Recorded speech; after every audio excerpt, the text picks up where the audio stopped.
Now let's add the femur to the picture. The femur is the longest bone in the body.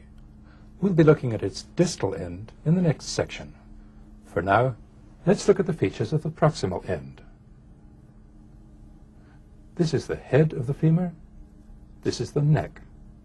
Since the head is wide and the neck is narrow, the head of the femur can go a long way in this axis and in this axis before bone hits bone. This prominent lump is the greater trochanter, and this one is the lesser trochanter. The greater and lesser trochanters are important muscle insertions. This line, the intertrochanteric line, marks the insertion of a major ligament of the hip joint, which we'll see in a minute. On the back of the femur, this prominent ridge, the intertrochanteric crest, runs from the greater to the lesser trochanter. This broad rough area is the gluteal tuberosity. This rough line running down the shaft of the femur is the linea aspera. Many muscles have their origins or their insertions on the linea aspera, on the gluteal tuberosity, and in this hollow in front of the intertrochanteric crest. Now that we've looked at the dry bones, let's see how they look in the living body. The big gap between the sacrum and the ischium is bridged by two massive ligaments. The sacrospinous ligament goes to the ischial spine. The sacrotuberous ligament goes to the ischial tuberosity. Let's go round to the front and see those two ligaments from the inside. Here's the sacrospinous ligament. Here's the sacrotuberous ligament. These two openings are the lesser sciatic foramen and the greater sciatic foramen. The sciatic nerve passes through the greater sciatic foramen. The obturator foramen is largely closed by the obturator membrane. The obturator nerve and vessels pass through a small tunnel here. Now let's take a look at the hip joint. We'll remove the femur for a moment and look at the acetabulum. Here's the broad C-shaped articular surface, sometimes called the lunate surface. This non-articular part of the acetabulum is the acetabular fossa. Around the edge of the bony acetabulum, this rim of fibrocartilage, the acetabular labrum, adds to the depth of the acetabulum. This is the cut end of the ligament of the head of the femur. Its other end is attached here on the center of the femoral head. Now let's go back to the intact hip joint. The capsule of the hip joint is a sleeve of ligaments.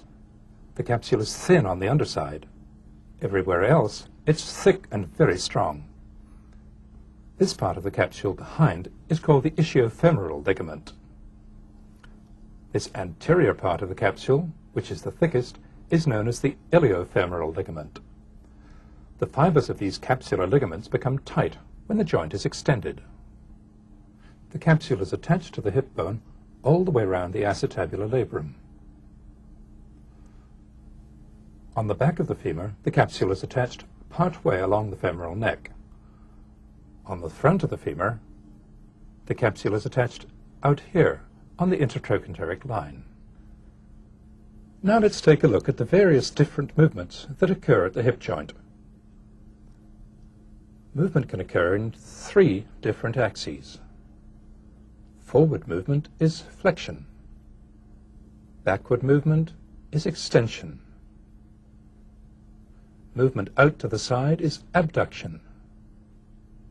Movement toward or across the midline is adduction. Lastly, rotation. Rotation outward is lateral rotation. Rotation inward is medial rotation. Rotation at the hip joint is accompanied by marked backward and forward movement of the greater and lesser trochanter. Now let's move on and look at the three muscles which produce abduction at the hip joint. The two important abductors are gluteus minimus and gluteus medius. we'll go round the back to look at them.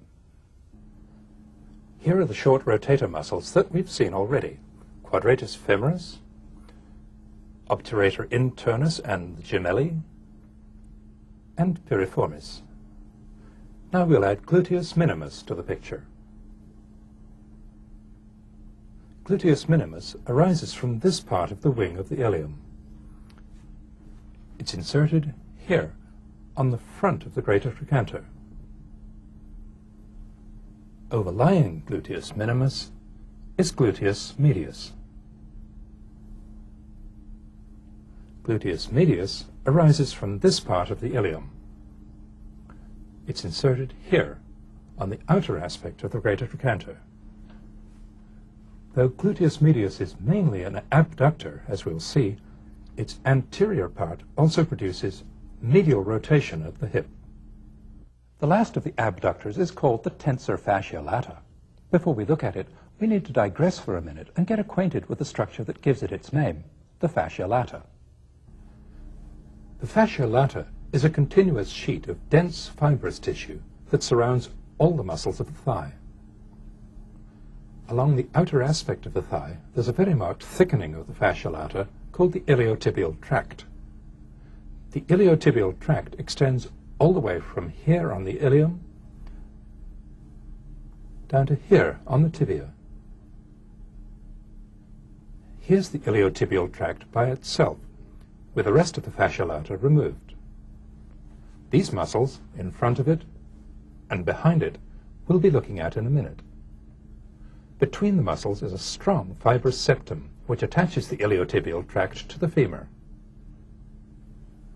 At its lower end, the iliotibial tract is attached down here on the tibia. The iliotibial tract acts as the tendon of insertion of two muscles. A big one back here, gluteus maximus, which we'll see later, and this one, which we were just getting ready to look at, tensor fascia lata. Tensor fascia lata arises from the iliac crest, here. It inserts here on the iliotibial tract. The three hip abductors move the limb to the side. When the foot is on the ground, the hip abductors, pulling down on the ilium, raise the opposite side of the pelvis up. This tilting of the pelvis happens in a small way each time we take a step, making it easy for the opposite foot to move forward without touching the ground.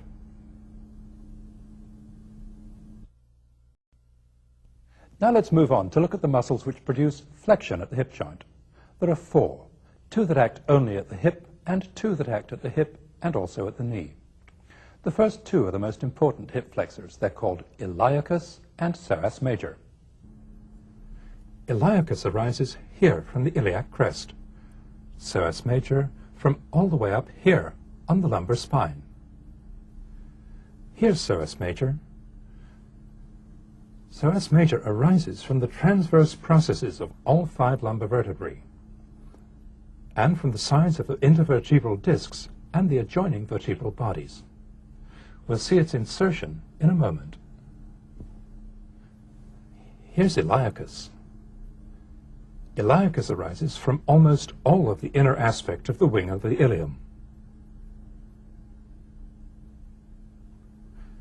As they pass downward together, iliacus and psoas major pass over the superior pubic ramus and under a structure here that we haven't been introduced to yet, the inguinal ligament.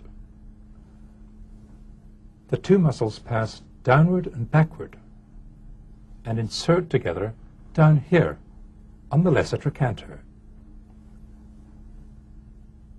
Contraction of the iliacus and psoas major produces flexion of the hip joint. When the limb is free to move, flexion brings the thigh forward.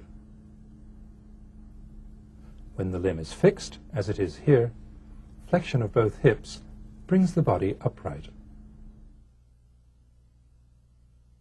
The other two muscles which help in hip flexion are rectus femoris and sartorius. They're more important for their actions at the knee than for their actions at the hip. We'll look at them briefly here and in more detail in the next section. Rectus femoris is part of a huge muscle with 4 heads called quadriceps, which we'll see in a moment.